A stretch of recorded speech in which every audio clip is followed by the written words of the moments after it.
C'était censé être la grande offensive d'été, avec des dizaines de milliers de soldats rassemblés dans les régions de Soumy et de Pokrovsk.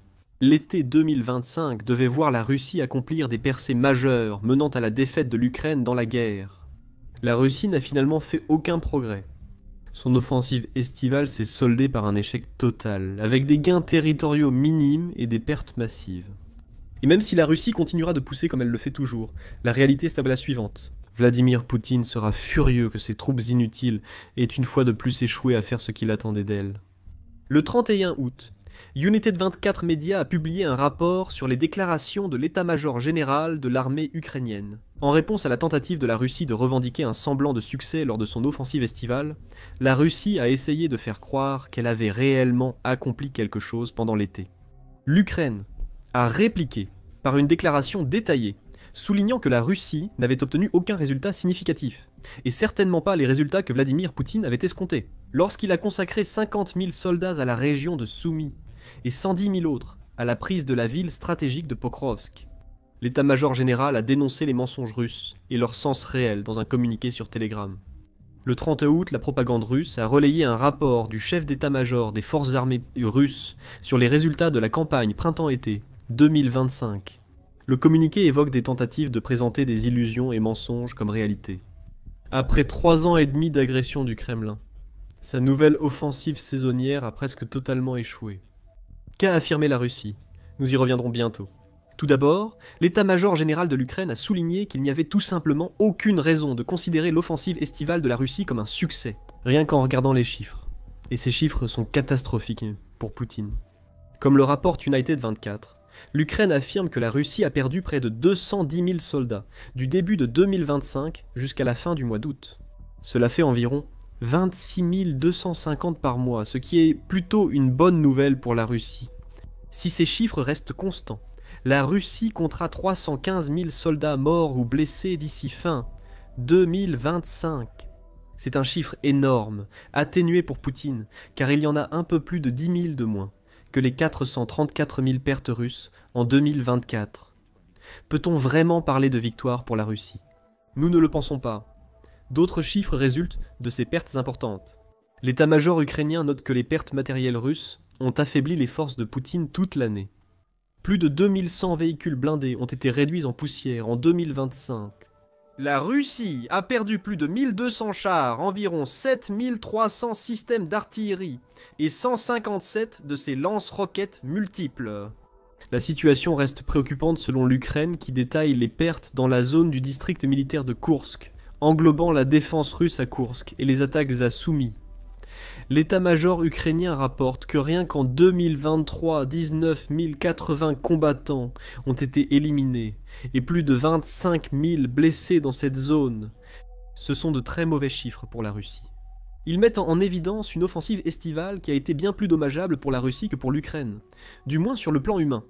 Le 12 août, le président ukrainien Volodymyr Zelensky a affirmé que la Russie perdait 3 fois plus de soldats par jour que l'Ukraine durant l'été.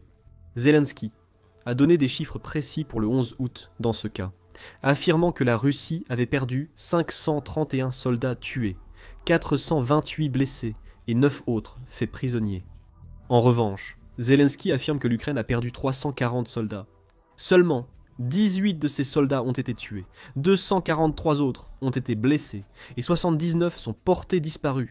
Ce n'était pas un cas isolé. Le 11 août a représenté une journée assez typique pour la Russie pendant son offensive estivale. La Russie ne trouverait de réconfort que si elle capturait une grande ville comme Pokrovsk, ce qui est l'objectif. La Russie veut cette ville car sa capture coupe une artère logistique ukrainienne clé. Cela rapproche aussi Poutine de son objectif de conquérir Donetsk. Mais Pokrovsk n'est certainement pas tombé, et aucune autre grande ville non plus, comme le souligne l'état-major général. Malgré les propos de Gerasimov, les troupes russes n'ont contrôlé aucune grande ville, a-t-il précisé sur Telegram. L'état-major général évoque Valery Gerasimov, chef des forces armées russes, auteur de ces affirmations fallacieuses. Nous allons bientôt examiner les réfutations de l'Ukraine sur les affirmations de la Russie. Cela prend encore plus de sens quand on considère ce que Poutine voulait accomplir pendant l'été.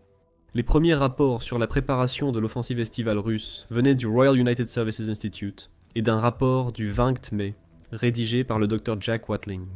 Il a affirmé que la Russie visait moins la conquête de territoires, bien que cela demeure important dans l'offensive d'été, et donner à Poutine plus de leviers pour de futures négociations de paix avec l'Ukraine. Il a souligné que la Russie posait des exigences extrêmes, comme forcer l'Ukraine à céder presque tout le Donbass. Mais Poutine n'avait pas le pouvoir d'imposer ces exigences. Comme l'a souligné Watling, la Russie va intensifier ses offensives pour augmenter la pression lors des négociations, mais celle-ci ne sera pas durable. C'était le principal problème de la Russie. On parlait d'offensive d'été, pas juste d'offensive, à cause d'une contrainte temporelle. Poutine devait obtenir des résultats rapidement pour éviter de frustrer le président américain Donald Trump, qui a passé la majeure partie de 2025 à tenter de négocier un cessez-le-feu dans la guerre en Ukraine. La pression ne pouvait durer éternellement. Non parce que Poutine manquait de soldats à envoyer, mais parce qu'il devait lui rapporter ce dont il avait besoin. En quelques mois, les soldats russes sont échoués. Et le levier dont Poutine a besoin manque, comme nous allons en discuter. Poutine a fixé 2 objectifs à ses forces pour l'offensive d'été. La création d'une zone tampon à Soumy était le premier, comme l'a rapporté la British Broadcasting Corporation le 27 mai. Cette zone tampon était censée servir de barrière pour empêcher l'Ukraine de tenter quoi que ce soit, comme sa contre-invasion de Koursk en août 2024, marquant la première perte de territoire russe depuis la Seconde Guerre mondiale. Poutine a été humilié par cette incursion, perdant des dizaines de milliers de soldats pour repousser l'Ukraine. Avec une zone tampon, Poutine pourrait dire qu'un incident comme Koursk ne se reproduira plus lors de futures négociations. Le deuxième objectif était d'atteindre enfin ce que Poutine cherche depuis la majeure partie de l'invasion de l'Ukraine, la prise de Pokrovsk. Nous avons déjà expliqué pourquoi cette ville est essentielle pour l'Ukraine et la Russie. Reuters a ajouté qu'en plus des raisons logistiques et du désir de la Russie de prendre Donetsk, la capture de Pokrovsk renforcerait aussi ses efforts pour s'emparer de Chaziviar et d'autres zones du Donbass. Maintenant que nous connaissons les objectifs de l'offensive d'été, voyons ce que la Russie affirme avoir accompli dans une campagne qu'elle essaie de présenter comme un succès. Selon l'état-major général de l'Ukraine, la Russie essaie de faire croire qu'elle a conquis suffisamment de territoire à la fois dans le Sumy et à Kharkiv pour créer ce qu'elle appelle des zones de sécurité, qui sont les grandes zones que nous avons mentionnées plus tôt. L'Ukraine affirme que ces déclarations sont largement exagérées, au point que la Russie les fait dans une tentative désespérée de masquer les revers qu'elle a subis dans ces 2 régions. La Russie affirme aussi que l'offensive estivale a détruit l'industrie des missiles ukrainiennes, ce qui paraît très audacieux. L'Ukraine lance la production d'un nouveau missile longue portée, le Flamand Rose, tandis que la Russie affirme avoir mené des frappes de précision sur des cibles militaires. Ce prétendu succès est suffisamment vague pour vouloir dire pratiquement n'importe quoi. L'Ukraine soutient que ce langage sert à masquer que la majorité de ces cibles sont en fait des villes et des civils ukrainiens. Selon l'état-major ukrainien, le rapport final du général Valery Gerasimov exagère et déforme les faits.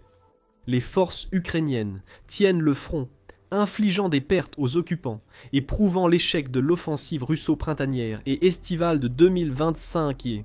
Il est difficile de contester ce point.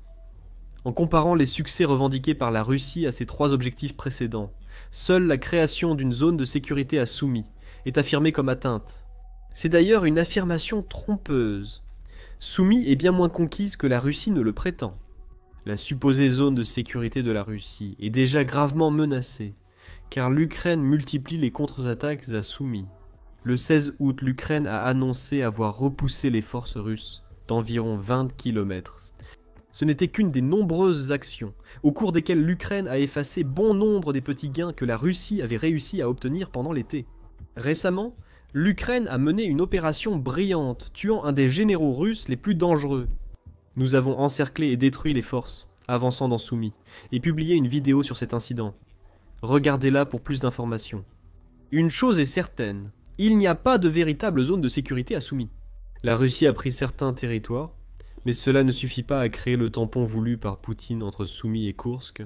Une grande partie de ce territoire est reprise par l'Ukraine, donc Soumy devient une impasse pour la Russie. Et Pokrovsk. Vous remarquerez qu'il n'y a aucune véritable mention de cette ville dans les revendications de la Russie, car elle n'a pas réussi à prendre Pokrovsk. Elle s'en est approchée fin juillet début août, lorsqu'un saillant russe a pénétré la ville. Ce saillant a permis à des infiltrés russes d'entrer, mais l'Ukraine a refermé la brèche avant qu'ils ne puissent s'installer, les piégeant ainsi. Les forces russes à l'intérieur de Pokrovsk ont été éliminées, et l'Ukraine a mené ces 2 dernières semaines des contre-attaques similaires à celles de Soumy. La stratégie de la Russie à Pokrovsk consistait à s'emparer du plus grand nombre possible de petits villages entourant la ville, permettant ainsi à ses forces de lancer des assauts de tous les côtés. L'Ukraine, après avoir laissé la Russie prendre des villages, a refermé le saillant vers Pokrovsk et déployé ses forces d'élite pour reprendre ces villages. La Russie essaie toujours avec Pokrovsk. United 24 a rapporté le 31 août que la Russie déploie ses forces d'élite à Pokrovsk pour renforcer son offensive. Poutine n'a pas encore renoncé, ce qui n'étonne personne. Concernant la prise de Pokrovsk cet été, c'est un presque réussi pour la Russie. Enfin, il reste le levier pour négocier. Cela n'a pas servi Poutine, car la Russie n'a obtenu ni des éléments clés, ni le levier souhaité. Tout l'été, Trump s'est montré de plus en plus frustré par le refus de Poutine d'accepter un cessez-le-feu. Il y a eu une petite lueur d'espoir pour Poutine lorsque Trump a tenu une réunion avec lui en Alaska, ce qui a été considéré comme une étape importante pour briser la glace. Permettez-moi ce jeu de mots sur les relations directes entre les États-Unis et la Russie.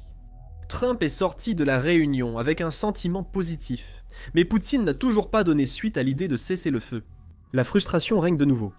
Le 26 août, un peu moins de 2 semaines après la réunion en Alaska, American Broadcasting Company News a rapporté que Trump est très en colère contre Poutine, car les frappes de drones russes contre l'Ukraine restent intenses. La Russie a perdu 3 fois sur 3. Aucune zone tampon a soumis. Pokrovsk résiste. Poutine n'a pas de levier. Trump est furieux. Ce n'est vraiment pas le meilleur résultat pour une offensive estivale. C'était censé être le tournant pour une armée russe qui avait déjà perdu des centaines de milliers de soldats dans une guerre qui ne devait durer que quelques jours. Et cela nous amène à la question évidente. Pourquoi l'offensive d'été de la Russie a-t-elle échoué? Une partie de la réponse tient à quelque chose que nous avons mentionné plus tôt. La Russie visait à encercler Pokrovsk en s'emparant progressivement des localités voisines. Stratégie solide. Plus l'Ukraine perdait de localités, plus Pokrovsk devenait vulnérable. Comme mentionné plus tôt, la Russie a utilisé cette stratégie pour créer un saillant et pénétrer brièvement à Pokrovsk. Mais tout s'est effondré depuis. Même si l'infiltration initiale de Pokrovsk a échoué, la Russie aurait pu réessayer si elle avait gardé les localités revendiquées et continué ses conquêtes. En réalité, les défenseurs de Pokrovsk n'ont pas été encerclés. La Russie n'a pas percé. C'est l'inverse qui s'est produit. C'est ce qu'ont déclaré plusieurs experts à UKR Inform le 28 août. Ils ont noté que l'échec de la Russie à encercler Pokrovsk explique son incapacité à atteindre ses objectifs à l'est. Selon Pavlo Lakatchouk, qui est le responsable des programmes de sécurité au Centre d'études globales, le plan était censé entraîner l'effondrement de l'ensemble des forces armées ukrainiennes. La défaite stratégique des forces armées ukrainiennes sur une grande partie du front, selon le plan des généraux russes, aurait entraîné une réaction en chaîne, menant à l'effondrement des défenses de l'Ukraine. Non seulement dans le secteur du nord du Donbass, mais aussi sur l'ensemble de la ligne de défense, affirme Lakatchouk. Au lieu de cela, ce que nous avons vu, ce sont les avancées russes, qui se sont effondrées presque aussitôt qu'elles avaient été réalisées. La Russie devait garder ses gains à Soumy et près de Pokrovsk pour l'hiver. En été, la Russie profite de cet avantage pour ses unités mécanisées, chars, blindés, motos et véhicules civils. Une fois l'hiver arrivé, et que la terre ukrainienne devient inhospitalière, l'objectif était alors d'utiliser les localités capturées comme base de lancement pour la guerre urbaine à l'intérieur de Pokrovsk. La Russie a échoué à prendre Pokrovsk cet été, et n'a pas réussi à se placer pour s'emparer de la ville cet hiver.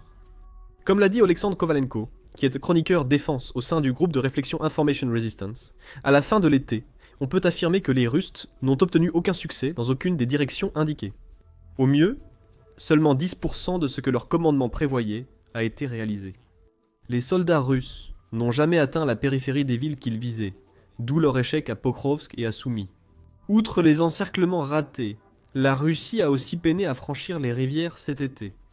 Dans la vidéo mentionnée, nous expliquons que la destruction d'un pont clé a été cruciale pour les contre-attaques ukrainiennes après l'élimination d'un général russe. La Russie a besoin de ponts parce qu'ils permettent au pays de transporter des troupes et du matériel vers les zones du front où ils sont nécessaires. Détruisez les ponts, la Russie devra trouver d'autres itinéraires. Idéal pour organiser des embuscades et bloquer de grands groupes jusqu'à ce qu'ils réparent ou construisent un pont provisoire. Pendant ce temps, ces constructeurs de ponts sont des cibles faciles pour les drones ukrainiens. Vikram Mittal, dans Forbes en juillet, a noté que la Russie avait déjà tenté plusieurs traversées de rivières avant l'incident de Soumy. Les rivières Dnipro et Oskil ont constamment entravé la Russie. Notamment parce que traverser les rivières en bateau signifie que seuls de petits contingents de troupes peuvent arriver de l'autre côté pour établir des défenses. Quand l'Ukraine détecte des soldats russes traversant, elle envoie drones et artillerie. En fin de compte, les traversées de rivières ratées par la Russie signifiaient qu'elle ne disposait pas de tout ce dont elle avait besoin pour rendre l'offensive estivale réussie. Trop peu de troupes, d'équipements et de puissance de feu. Cela nous amène à la troisième raison de l'échec de l'offensive. La Russie n'effectue plus d'assauts massifs. Le Centre d'études stratégiques et internationales, ou Centre d'études stratégiques et internationales, a mis en avant la nouvelle approche de la Russie début juin. Au niveau tactique, les unités russes ont régulièrement mené des avancées, en utilisant de petites escouades de soldats, souvent mal entraînés, soutenus par des véhicules blindés ou des véhicules légers de mobilité, a déclaré le Centre d'études stratégiques et internationales. Au fil de l'été, les blindés ont disparu, laissant l'infanterie mener des infiltrations, comme à Pokrovsk. La focalisation sur de plus petites unités résulte des attaques constantes de drones ukrainiens. Un cauchemar pour les grandes colonnes mécanisées. Les chars et les blindés dont la Russie a besoin pour capturer. De larges territoires sont inutiles face aux drones first-person view qui les détruisent en masse. Opter pour des unités plus petites, discrètes et infiltrables est une décision judicieuse de la Russie. Mais c'est une décision qui comporte un inconvénient. Un inconvénient que vous reconnaîtrez si vous vous souvenez de ce que nous avons dit plus tôt à propos du saillant de Pokrovsk. La Russie a percé à Pokrovsk avec très peu de soldats. Cela signifie que la brèche dans les défenses ukrainiennes était aussi petite. Faute de blindage pour soutenir les troupes, l'Ukraine a vite refermé la brèche et éliminé les envahisseurs. La Russie n'a pas trouvé de solution à ce problème pendant tout l'été. Sa stratégie consiste à submerger l'Ukraine en nombre pour gagner du territoire, quand ses effectifs disparaissent. La Russie peut encore prendre de petites localités, mais n'a pas la capacité d'attaquer de grandes villes, d'où la résistance de Pokrovsk.